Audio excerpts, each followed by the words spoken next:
xaflad siyaar sare loo soo agaasimay oo laguna dhiirigelinayay ardayda iskuulka Ubaya bin Kacab ayaa ka dhacday isla xarunta dugsiga Ubaya bin Kacab oo ay soo qaban qaabiyeen maamulka iyo macallimiinta iskuulka. ujeedka xafladda ayaa ahayd abaalmarinsiin iyo dhiirigelinta ardayda ugu taabuurka fiican ee sanad dugsiyeedka soo dhamaaday. xafladdan waxaa lagu maamuusayay ardayda ugu taabuurka wanaagsan kuwa oo la siiyay abaalmarino qaali ah. sidoo kalena waxaa halkaasi abaalmarin lagu guddoonsiiyay macallimiinta oo dadaal dheeri ah muujiyay. waxaa kaloo abaalmarin la siiyay gudoomiyaha midowga ardayda iyo ku-xigeenka kuwa oo kaalin weyn ay ka qaateen hoggaanka ardayda iyo doorkooda hogaamineed iyo qaar ka mid ah gudiyada iskuulka waxqabad muuqda sameeyay ayaana abaalmarin la siiyay.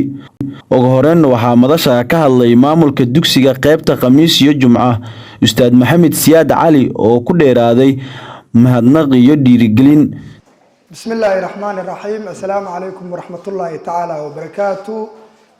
maanta waa maalnimo Jimcaha taariikhduna ay ku astaysan tahay 9 Agoosto 2024. waxaa dhamaad sii maraya sanad dugsiyeedkan 2024-2023. maanta howlka weyn ee dugsiga Ubay ibn Kacab dhammaan waxaa xaadir ah macallimiintii ardaydii ee qaybta Khamiistii Jimcaha. maanta waxaa abaalmarin aan sii doonaa oo abaalmarin aan guddoonsiin doonaa hadduu alla raali ka noqdo ardaydii ugu taabuurka fiicnad ee sanad dugsiyeedkan. maalinta sanad dugsiyeedka uu bilaabmay taabuurka waa bilownay. wax walba oo lagu tartamo guula lagu gaaraa. maantana waxaa abaalmarin aan siinaynaa ardaydii soo dadaashay ee waqtiga soo geliyay si ay u guuleysanaayeen. annaguna xalay dhan ilaa iyo saqda dhexe waxaa ugu rabaadeen in abaalmarin qurux badan aan usoo diyaarino. maantana waa la guddoonsiin doonaa. iyagu xataa isma ogo kii guuleystay iyo kan guuldarasta isma ogo. si aanan loo sheegin ayaa waxaa rabnaa dadaalka uu sameeyay in aan ka miro dhalino.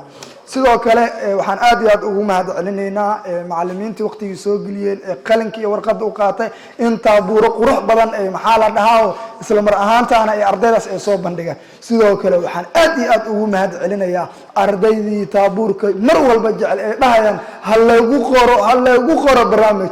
maanta waa guuleysateen taas bishaareysta.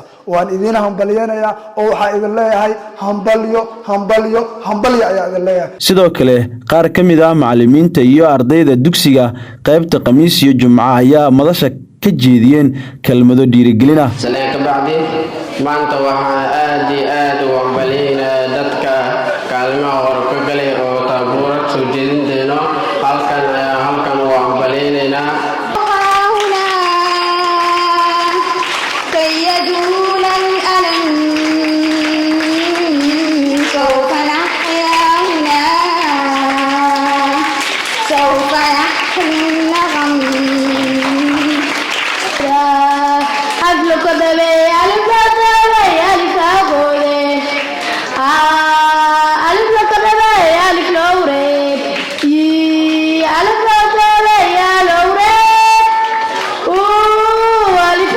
ugu dambeynna waxaa la bilaabay bixinta abaalmarinada iyadoona fasalada la guddoonsiiyay ay kala hayeen level 5, level 4, level 3A, level 3B, fasalka koowaad A, fasalka koowaad B, fasalka koowaad C.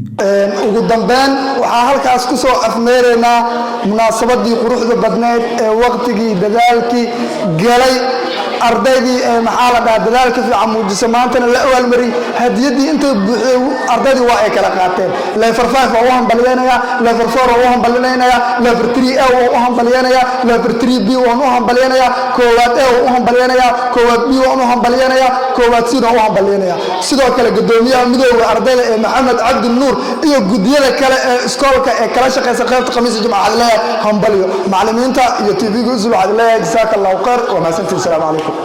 xafladdan ayaa ku soo ilaatay jawi farxadeed iyo reereen iyadoona ardayda iyo macallimiinta ay muujinayeen sida ay ugu faraxsan yihiin abaalmarintan iyo qiimeynta la siiyay.